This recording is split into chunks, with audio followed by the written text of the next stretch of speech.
I'm gonna have to cheat to the camera. That's what they call it when I have to do something like this, so that it actually looks like I'm standing up, but I'm really not because the camera angle, this kitchen isn't correct for the camera angle. But anyway, here we go. So I like a cast iron skillet. This actually was my mom's cast iron skillet. Can you imagine? I've been cooking with this for, oh, I don't know, many decades. And before that, she was cooking with it as well. So I'm very happy to have this. It's really my favorite thing to cook with, and it's really super easy. So anyway, because it's pork, it's not very fatty, right? So I don't need any oil in there. So I'm just gonna sort of shred it up. Shred it up like you'd get this out of a package, like I showed you in my refrigerator. And we're just gonna put it into chunks and because the fat in this will grease the pan up enough. And the beauty of having a cast iron skillet, if you clean it correctly, which is, you don't really ever wash it. You just sort of wash the grease off. You just wet it, get the grease off of it, then put it back on the stove, and then you take a cloth, a cloth dish towel, and you wipe it you wipe it dry as the gas is on. And that's the best way to keep a cast iron skillet from ever rusting or ever needing to actually use Teflon, because God forbid we just use a hideous chemical like that. So I'm going to turn the heat on, and I'm going to put it on really super low, just to give the fat in the meat time to come out, or whatever they would call it. As a chef, I'm not a chef, so I don't know what they would call that. Render, maybe, I don't know. But anyway, I turned it on to 2. The highest this goes is high, but I think it goes to 8. And then, so anyway, let's call this low. Put it on low. I'm gonna probably leave it on there for about 15 minutes.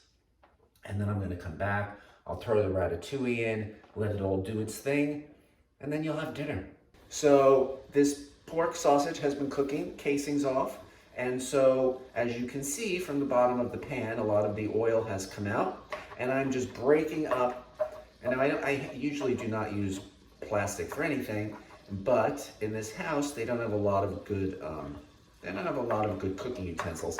So I'm gonna have to do that. So you just basically break it up so that it becomes, more bite-sized, smaller. I'm sure all of you have done this, but if you haven't done it, you just keep breaking it up until you feel comfortable with it.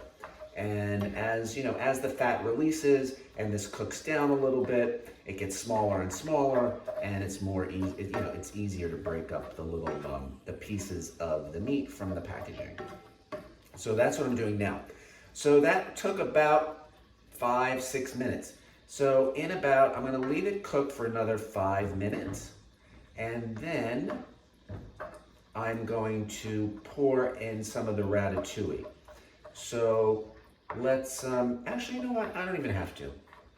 And this is the beauty of the way I cook, is that I just make it up as I go along. So I think this is cooked enough, because it's just gonna cook with the ratatouille. Even though the ratatouille is fully cooked already, it'll just keep releasing its goodness and get better as it goes. So it doesn't really matter. So I'm just gonna take a bunch of the ratatouille, already pre-made. Oh, look at that nice piece of garlic. Look at that. Delicious. Just can't believe how much of this I went through. I was not expecting to go through this entire bowl, but there you go, I did, because it's that good. All right, so I just basically covered the meat with the ratatouille, and again, there is no rule to this. You just put in as much or as little as you want.